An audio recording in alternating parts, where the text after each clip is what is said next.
बिस्मिल्लाहिर्रहमानिर्रहीम। अस्सलाम वालेकुम। मैं हूं जलील खान कुलाची। आप देख रहे हैं मेरा यूट्यूब चैनल और फेसबुक पेज। पाकिस्तान के सियासी मंजरनामे में आज पूरा दिन क्या कुछ होता रहा और मुमकिन तौर पर कल क्या हो सकता है, इस हवाले से डिस्कस करेंगे। पिछले तकरीबन 5 दिनों से इस्लामाबाद और पिंडी भी तकरीबन बंद है। बंद इस वजह से है कि अमेरिका के सदर तो दूर की बात है, अमेरिका के नायब सदर ने आना था, जिसकी वजह से सिक्योरिटी हाई अलर्ट थी। इवन कि कुछ सिक्योरिटी के जहाज भी उनके पाकिस्तान के अंदर पहुंच चुके थे और मुज़ाकरात का दूसरा दौर शुरू होना था। लेकिन अब तक की जो मालूमात है उसके मुताबिक मुज़ाकरात एक मरतबा फिर मुलतवी कर दिए गए हैं या फिर मुलतवी हो गए हैं, क्योंकि ईरानी वजारत ख़ारजा ने यह बयान दिया था कि हम मुज़ाकरात के दूसरे दौर के लिए पाकिस्तान नहीं आ रहे। उनके इस बयान की वजह थे, ज़ाहिर सी बात है, फिर जो अमेरिकी नायब सदर थे वो भी पाकिस्तान के अंदर नहीं है। अब इसके पीछे वजह क्या है, मुज़ाकरात का दूसरा दौर अब शुरू क्यों नहीं हो सका? इसके ऊपर बेशुमार जो हमारे सीनियर तज्ज़ियाकार हैं वो बेशुमार राय दे रहे हैं।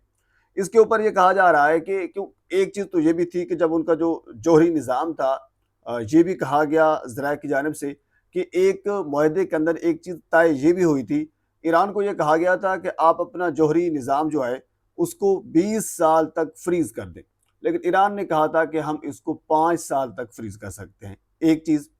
दूसरा, ईरान के मुंजमद असासे जो मुख्तलिफ बैंक अकाउंट्स में हैं उनको बहाल कर दिया जाए, वो कर दिए जाएंगे, अमेरिका की जानिब से ये कहा गया था। और इसके साथ फिर लबनान के अंदर सीज़ फायर के हवाले से भी बात के अंदर कुछ हद तक इत्तफाक हो चुका था। और एक और मेन चीज़ और अहम चीज़ वो थी अबनाए हरमस। अमेरिका बेसिकली चाहता ये है कि अबनाए हरमस के ऊपर मुकम्मल तौर पर अमेरिका का कंट्रोल हो। इवन कि कल भी डोनाल्ड ट्रंप ने खुद ये कहा था कि अबनाए हरमस के ऊपर हमारा कंट्रोल है, हमारी कंट्रोल इसमें है, गिरफ्त में है। अब वो कैसे?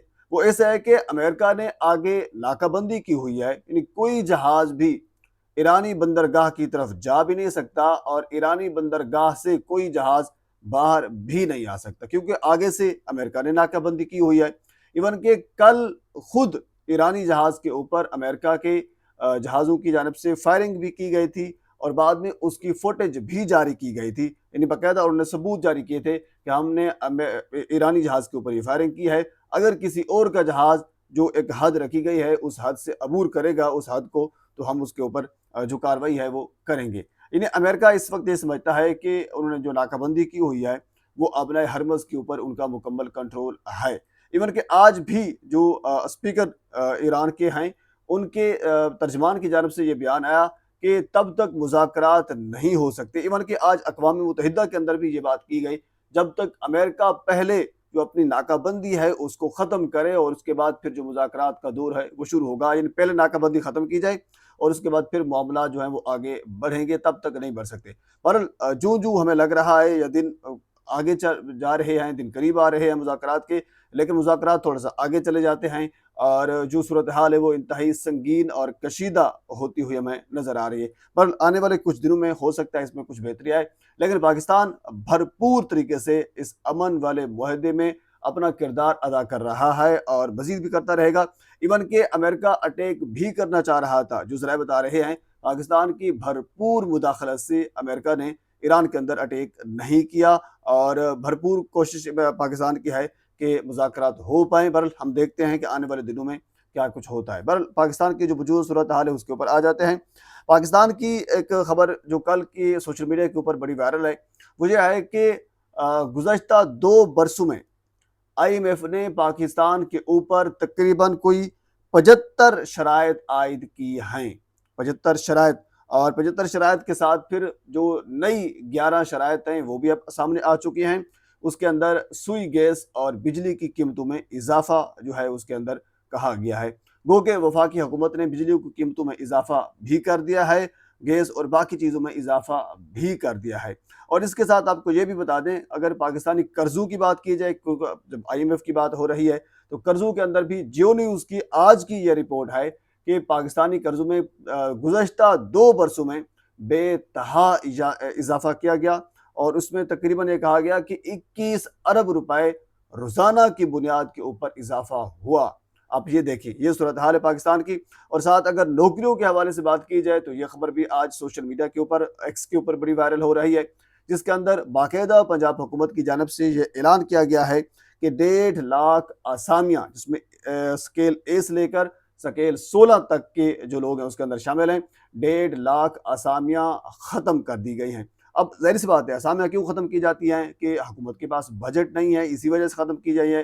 بجٹ کیوں نہیں ہے؟ کیونکہ 11 ارب روپے کا ہم نے جہاز لیا ہے، اور اس کے علاوہ باقی ہماری شے خرچیاں جو ہیں وہ آپ کے سامنے ہیں، تو بجٹ باقی کہاں پہ بچے گا؟ یعنی جو ٹیکس کے پیسے ہمارے پاس آئے تھے، ہم نے ان سے جہاز لے لیا، 11 ارب اس کے اوپر لگے، اور پھر 38,000 ڈالر جو ہیں وہ ایک پائلٹ کے اوپر لگتے ہیں، پھر ان کی مینٹیننس ہے، پھر اس کے اخراجات ہیں، پھر اور بھی ہماری شے خرچیاں ہیں، ہر ایک وزیر کے اپنے اپنے معاملات ہیں، تو اسی وجہ سے جو ٹیکس کے پیسے ہیں وہ وہاں پہ لگ جاتے ہیں۔ اسامیاں جو ہیں وہ ختم ہی کرنی پڑتی ہیں کیونکہ ہمارے پاس پیسے بچتے نہیں ہیں۔